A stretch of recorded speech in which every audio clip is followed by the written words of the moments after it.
अच्युत मात प्रभु की वाणी, बिन ही विचार करिए शुभ जानी। जो अपने माता पिता की और अपने गुरु की वाणी को बिना विचारे ही स्वीकार करता है, अनुकरण करता है, पालन करता है, उसके जीवन में मंगल ही मंगल होता है। एक अंबादास भक्त हुए, बाद में उसका नाम कल्याण दास बन गया। कल्याण दास कैसे बना? गुरु की बड़ी भक्ति करता था वो, सब दूसरे शिष्य उससे जलते थे। एक दिन गुरु परीक्षा ले रहे थे। गुरु ने कहा, वो देख कुएं के किनारे पे जो बेल का पत्र का वृक्ष है, अंबादास तू उसके ऊपर चढ़ जा और उस टहनी पे बैठ के उसी टहनी को काट के ला। अब गुरु तो कह के कुटिया में चला गया। सारे शिष्य कहने लगे, अरे अंबा, गुरु जी के कहने में थोड़ा फर्क रह गया, कई बार जुबान फिसल जाती है ना। उनके कहने का मतलब यह था कि दूसरी टहनी पे बैठ के उस टहनी को काट लियो। अगर तू उसी टहनी पे बैठ के उसी को काटेगा फिर तो तू धड़ाम कुएं में गिरेगा। उनके कहने में थोड़ा फर्क रह गया होगा। वो ये कहना चाहते होंगे कि एक टहनी पे बैठ के दूसरी को काट के ले आ। और अंबादास तो कहने लगा, ना, मेरे गुरुजी ने तो यूं कहा कि उस टहनी पे बैठ के और उसी को काट के ला। मैं तो उसी को ही काटूंगा और उसी पे बैठ के काटूंगा, मेरे गुरु का वचन है। वो तो चढ़ गया पेड़ पे, जैसे ही टहनी काटी उसी पे बैठा था, धड़ाम कुएं में गिरा। और कुएं में गिरते ही साक्षात आनंद कंद भगवान राम के उसको तो दर्शन हो गए। बोलिए श्री सद्गुरुदेव महाराज की जय। बच्चों ने शोर मचाया, वो कुएं में गिर गया, कुएं में गिर गया। गुरुजी भी आए, अरे अम्बा तू कहाँ है? वो अंदर से बोला, भगवान तो अंतर ध्यान हो गए, लेकिन वो बोला, गुरुजी मेरा तो कल्याण हो गया। गुरु ने कहा, आज से तेरा नाम भी कल्याण दास हो गया, कि मेरा तो कल्याण हो गया, मुझे तो दर्शन हो गए।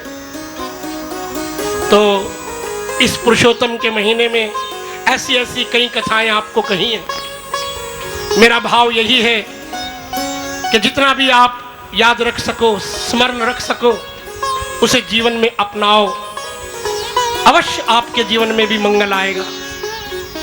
जब पुण्य कई जन्मों जन्मों के उदय हो जाते हैं, जब पुण्य कई जन्मों जन्मों के उदय हो जाते हैं, जिन पर हो कृपा हरि की वही सत्संग में आते हैं। जिन पर हो कृपा हरि की वही सत्संग में आते हैं। भगवान भगत को खुद अपने नजदीक बुलाते हैं। आनंद कंद श्री कृष्णचंद्र की गाथा गाते हैं, हम कथा सुनाते हैं। जय जय पुरुषोत्तम, जय जय पुरुषोत्तम, जय जय पुरुषोत्तम। जय जय पुरुषोत्तम।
आते थे, कोई कहता भाई बड़ी मदद करता था, भाई बड़ा हंसता था, जब भी मिलता था हंस के मिलता था, हंसमुख आदमी था।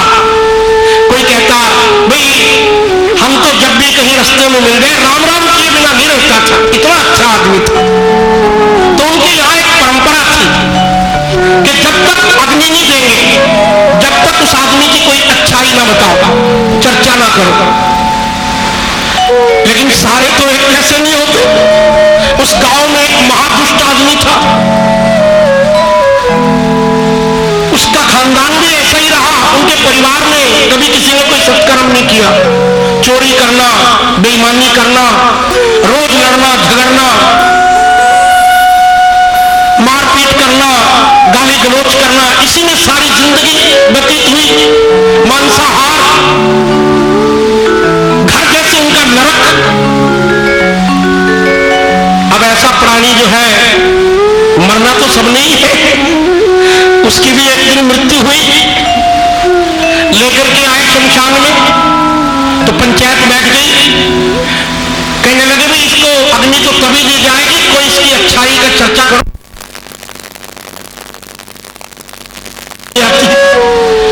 तो बताओ भाई कोई अच्छाई तो बताओ। उनको 3-4 घंटे हो गए, सन्नाटा छा गया, कोई अच्छाई हो तो बताए, कोई अच्छाई नजर ही नहीं आती। आखिर कहने लगे भाई परंपरा तो पूरी करनी है, अग्नि तो लगानी है, ऐसा करो देखो मैं बताता हूं। ये आदमी अपने भाई से फिर भी बड़ा अच्छा था। चलो बोल सियापति रामचंद्र की। तो किसी न किसी तरह ढूंढनी पड़ती है अच्छाई जो है। गोदी में बालक को लेकर वो सुमिरन करते हैं, गोदी में बालक को लेकर वो सिमरन करते हैं। बिजली से कड़ती और मेघ गरजते हैं, इतने में बिजली से कड़की और मेघ बरसते हैं। एक मास तक रुकी नहीं वो वर्षा हुई भारी, एक मास तक रुकी नहीं वो वर्षा हुई भारी। वो हरि भजन में लगे रहे होकर शुद्ध बुद्ध सारी, वो हरि भजन में लगे रहे होकर शुद्ध बुद्ध सारी। कई बार संयोग से पुण्य हो जाते हैं, कहते हैं वो अपने आप करवाता है।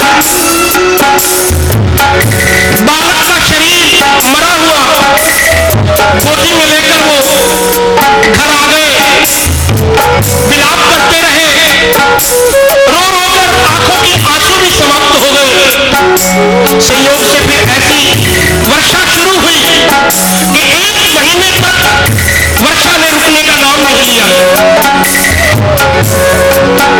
जल भी नहीं पीते हैं दोनों, भोजन नहीं खाते हैं,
संसारिक यात्रा भी हम रोज करते हैं, जरा दोनों में विचार करें कितना अंतर है।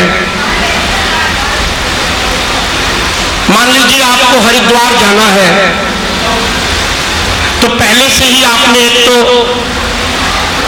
जो आपका टारगेट है, लक्ष्य है, निर्धारित कर लिया कि नहीं, कि कहां जाना है। कोई आपसे पूछता है तो आप फट कहते हैं कि हरिद्वार जाना है, यानी सोचने की भी जरूरत नहीं पड़ती, निश्चित कर लिया लक्ष्य कि कहां जाना है, आप कहते हैं हरिद्वार जाना है। फिर उसके बाद आप तैयारी करते हैं और आप ये भी निश्चित कर लेते हैं कि किससे जाना है, ट्रेन से जाना है, अपनी गाड़ी से जाना है या बस से जाना है। और उस स्थान पर पहुंच जाते हैं, उसी गाड़ी में बैठते हैं, दूसरी में नहीं बैठते जो हरिद्वार जाने वाली। फिर जैसे जैसे सफर कटता है, पहले तो तकलीफ होती है, बैठे बैठे टांगे दुखने लगती हैं, थक जाते हैं, लेकिन जैसे ही रुड़की आ जाता है, ज्वालापुर आ जाता है, खुशी बढ़ जाती है कि बस आ गया, बस आ गया, हरिद्वार आने वाला। जैसे ही ये पता चलता है कि आने वाला, तो खुशी और बढ़ती है, प्रसन्नता बढ़ती है कि मंजिल आ रही है। जरा विचार करो, क्या जीवन की यात्रा भी ऐसी ही नहीं है? वो भी तो एक यात्रा है। हम कहते हैं ना कि ये अपनी यात्रा पूरी करके चला गया,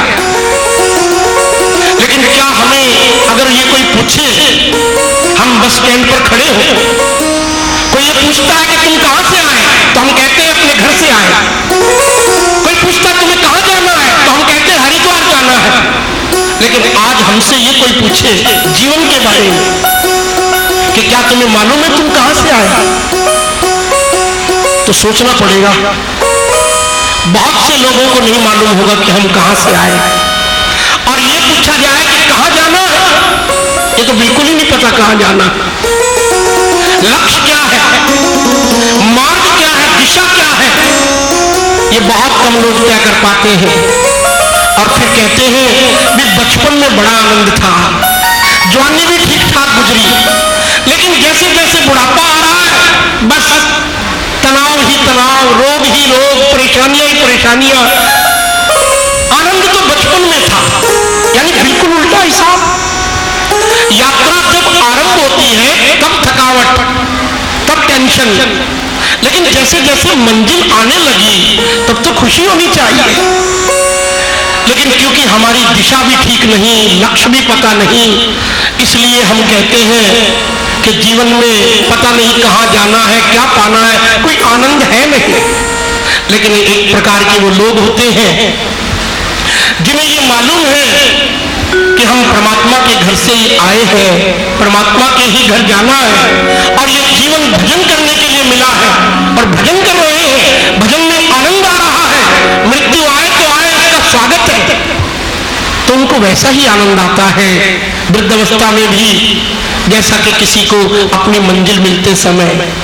तो धनभागी है आप लोग जो आज के इस ऐसी परिस्थिति में जब कईयों के लिए आना शायद कठिन होता, आप पहुंचे हैं। आइए बोलिए पुरुषोत्तम भगवान की। और कहते हैं जहां कथा होती है वहां हनुमान जी जरूर आते हैं, किसी रूप में आते हैं, तो इतने दिन से पुरुषोत्तम का गुणगान कर रहे हैं, तो शायद इसलिए पुरुषोत्तम नामधारी भी महाशय महानुभाव आज कथा में पधारे हैं। अभी आप देख रहे थे, बहुत सम्मान किया उन्होंने।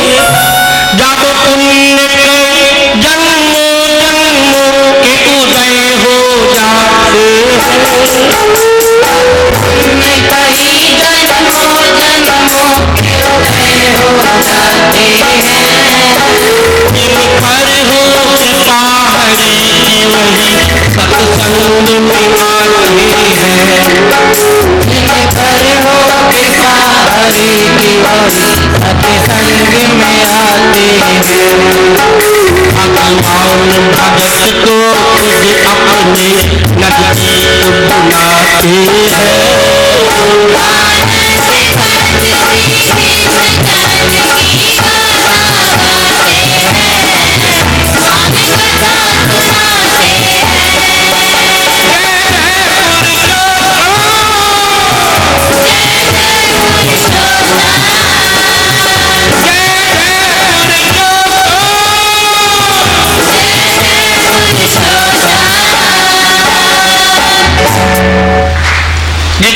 15वें अध्याय को पुरुषोत्तम योग कहते हैं।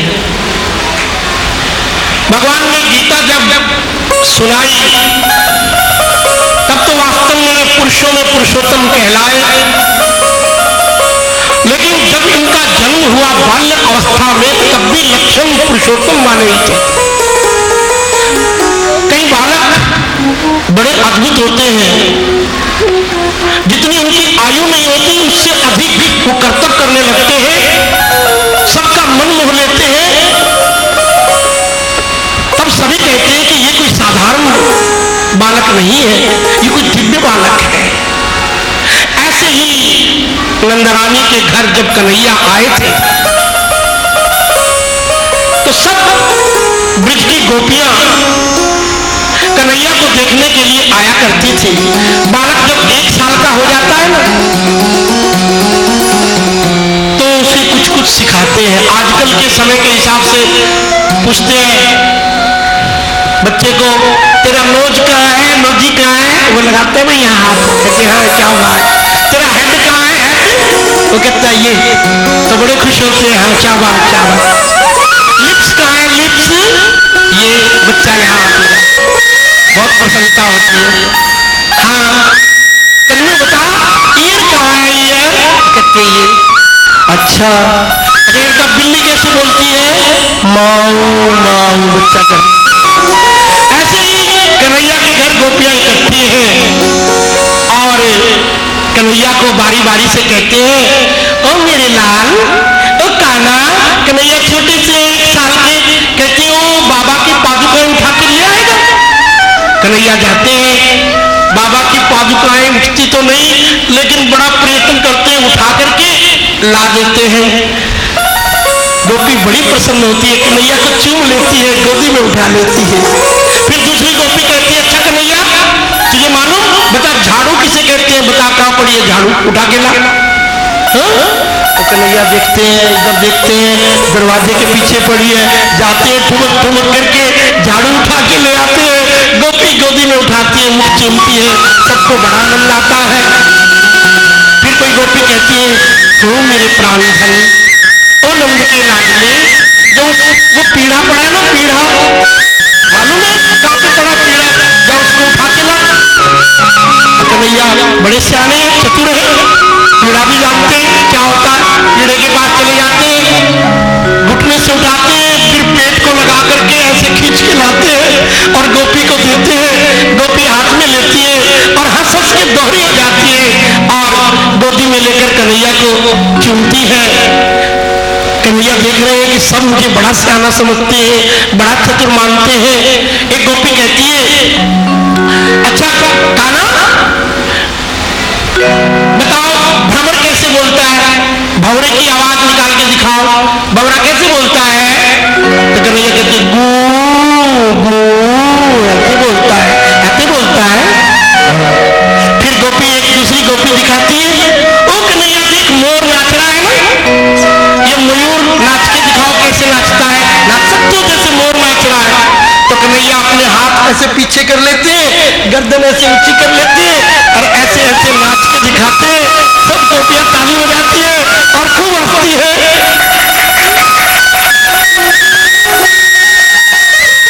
गोपाल राधा कृष्ण गोविंद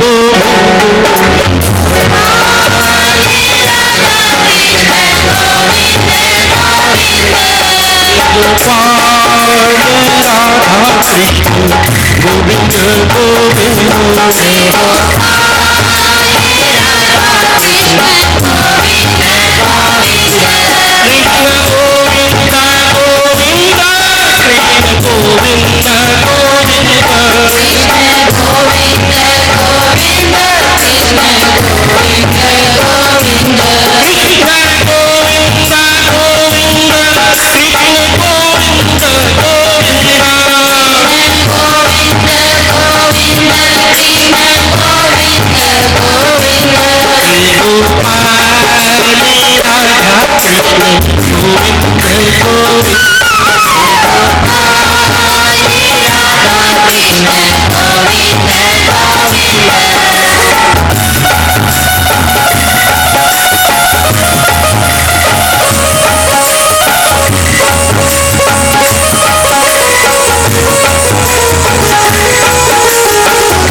संग में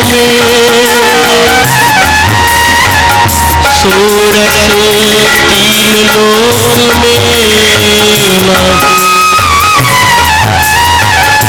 ना बैकुंठ ना स्वर्ग लोक में ना सुख ऐसो अमृत ना संगीत गीत में वो भक्ति रस है परम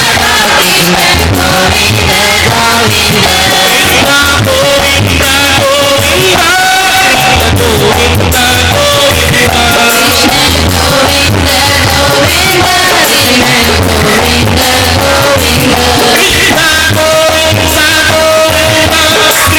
सारे मिटे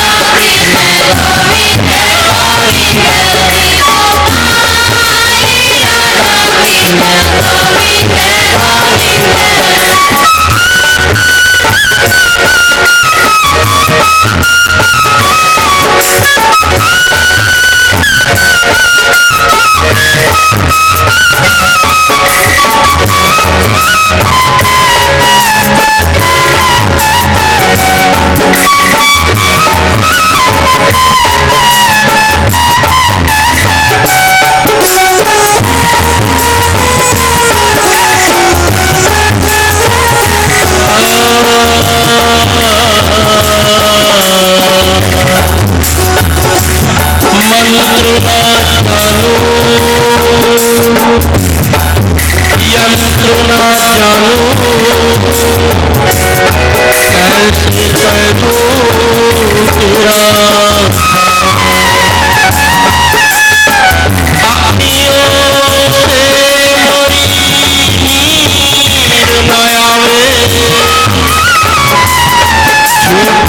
रस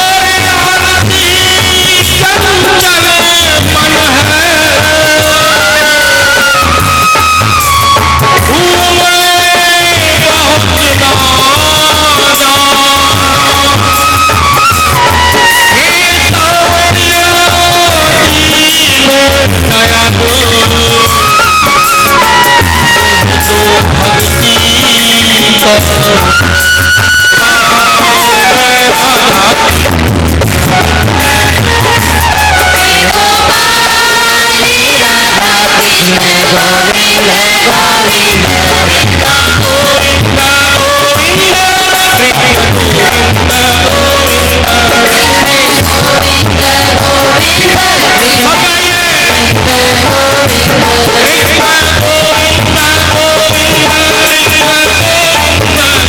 से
पिता त्वमेव त्वमेव बन्धुश्च सखा त्वमेव त्वमेव विद्या द्रविणं त्वमेव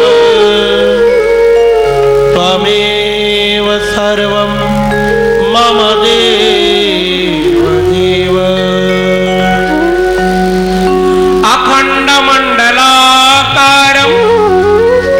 व्याप्तं येन चराचरं तत्पदं दर्शितं येन तस्मै श्री गुरुवे नमः तस्मै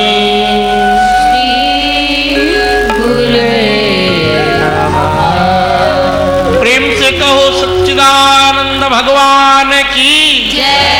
बोलिए पुरुषोत्तम भगवान की जय। सद्गुरुदेव महाराज की जय। परमपिता परमात्मा के चरणारविंद में उपस्थित आज इस महायज्ञ के मुख्य यजमान श्री प्रवीण गोयल जी, मधु गोयल जी, मान के योग बंधुओं, वात्सल्यमयी माताओं, स्नेहमयी बहनों और प्रिय बालकों,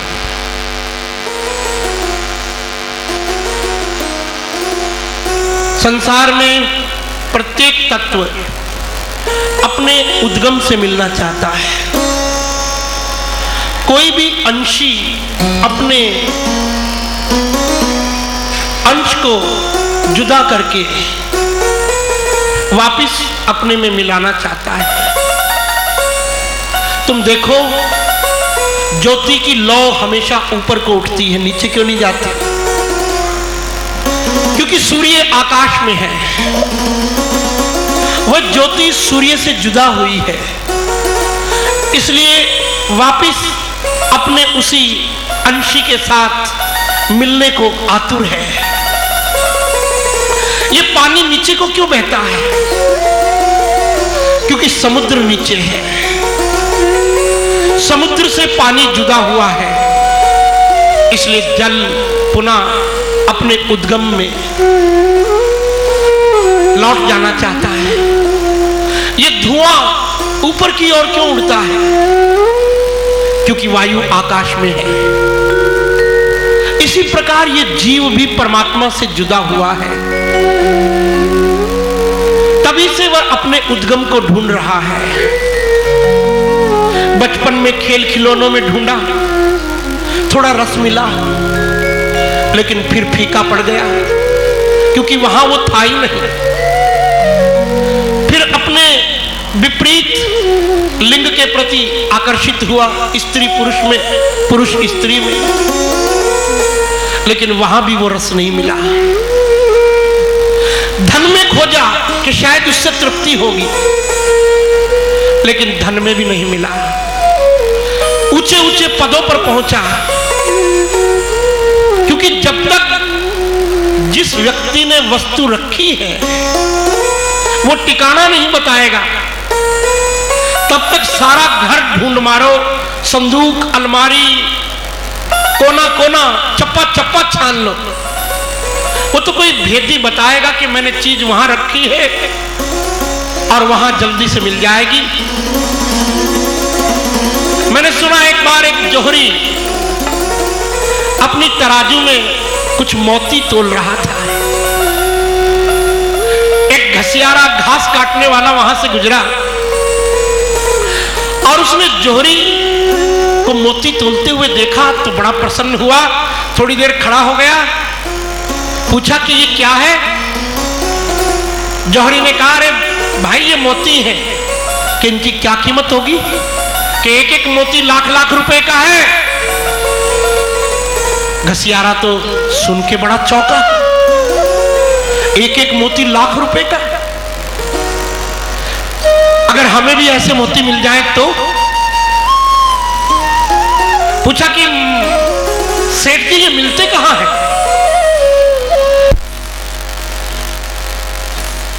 में जो तालाब है जोड़, उसमें बहुत सिप्पियां हैं।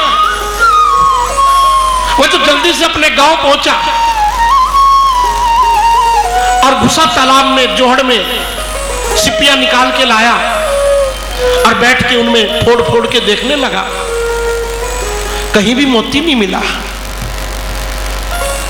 2-3 दिन बेचारा इसी तरह मत्था पच्ची करता रहा कि या तो सेठ ने मुझे झूठ बहका दिया है या मामला क्या है। वो कहता है कि मोती सीप में होता है, यहां मैं इतनी सिप्पियां निकाल चुका, एक भी सीप में मोती नहीं मिला।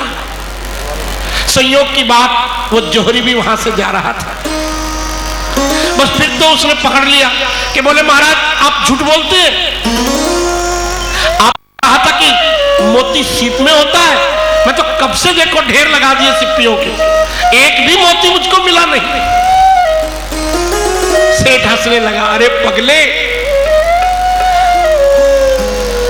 जिस सीप में मोती मिलता है वो सीप यहां जोहड़ों में नहीं होती, वो सीप समुद्र में होती है। मोती उपजे सीप में और सीप समुंदर माही, वस्तु टिकाणे ही मिले नाल गाल में नाही। या यूं नलियों में गालियों में ये मोती नहीं मिला करते, जिस सीप में मोती मिलता है वो समुद्र पे होती है। हनुमान जी ने सीता जी को खोजने के लिए लंका का कोना कोना ढूंढ लिया। सुंदरकांड में लिखा है कि मंदिर मंदिर प्रतिकरी शोधा, देखे जहां तहां अगणित जोधा। मंदिर मंदिर प्रतिकरी शोधा अर्थात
तिन पाया गहरे पानी बैठ। जिन्होंने भी ढूंढा उनको मिला है, जिन्होंने गोता लगाया।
नमक के पहाड़ पर रहती थी। दोनों में मित्रता हो गई तो एक बार मिश्री नमक के पहाड़ पर रहने वाली चींटी को न्योता दिया, लेकिन घर से चलने से पहले चींटी ने सोचा कि घर से खा पी के चलना चाहिए, आगे पता मिले ना मिले। और किसी किसी का व्यसन होता है ना, किसी को पान का व्यसन है तो अपनी जेब में पहले इंतजाम कर लेता है, किसी को किसी और चीज का व्यसन है तो अपना इंतजाम करके चलता है। ऐसे ही उस चींटी ने भी सोचा पता नहीं वहां कुछ खुराक मिले ना मिले, वो भी इंतजाम करके गई। जब मिश्री के पहाड़ पर अपनी सखी के घर वह पहुंची तो उसने पूछा कि यहां कहां रहती हो तुम? वह बोली ये मिश्री का पहाड़ है, मिठास ही मिठास है चारों तरफ, देखो तो सही घूमकर। चींटी ने तो सारा पहाड़ घूम लिया, लेकिन कहीं उसको मिठास लगी नहीं, और उसने उल्हाना दिया कि तू तो ऐसे ही झूठ बोलती है, कहां यहां मिठास, मुझे तो कोई मिठास नहीं लगी। मिश्री में और मिठास ना हो, असंभव, तू जरा अपने मुंह तो खोल। जैसे उस चींटी ने उसका मुंह खोला तो देखा उसके मुंह में पहले से नमक की डली है, वो घर से एक नमक की डली लेके चली थी। ऐसे ही संत कहते हैं अगर अभिमान की नमक की डली तुम्हारे मुख में है तो मिश्री के पहाड़ पर आकर भी रीते के रीते रह जाओगे। ये सत्संग जो है ये मिश्री का पहाड़ है, ये शरीर एक सिप्पी की तरह है, इसी के अंदर वो मोती है जिसे जीव पाना चाहता है। इसलिए आओ उस परमपिता परमात्मा की शरण ले जिसने द्रौपदी को तारा, ध्रुव को तारा, प्रहलाद को तारा, वो हमको भी तारेगा।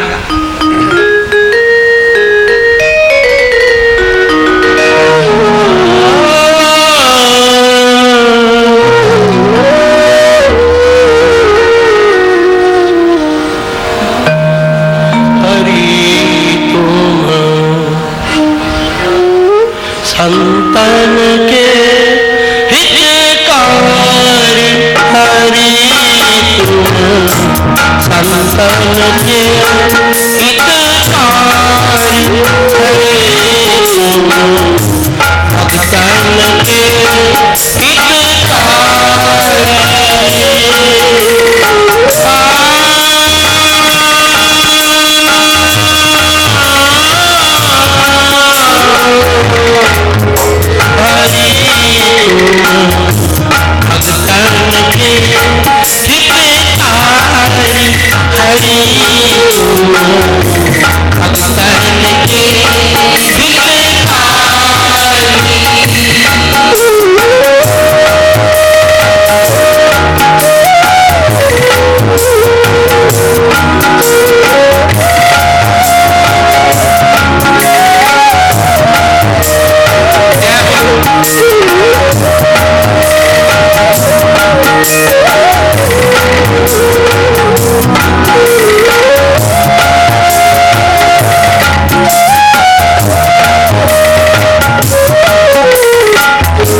से मिलने की।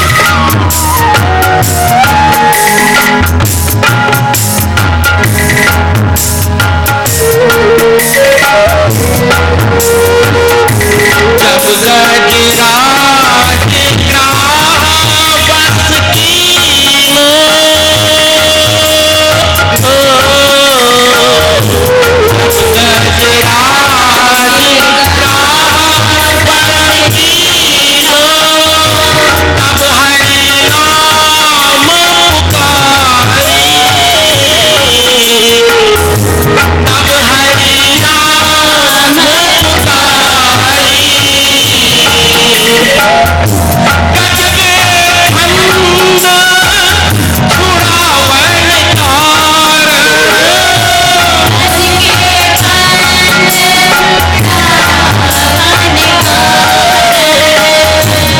आए गरुड़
सवारी हरि,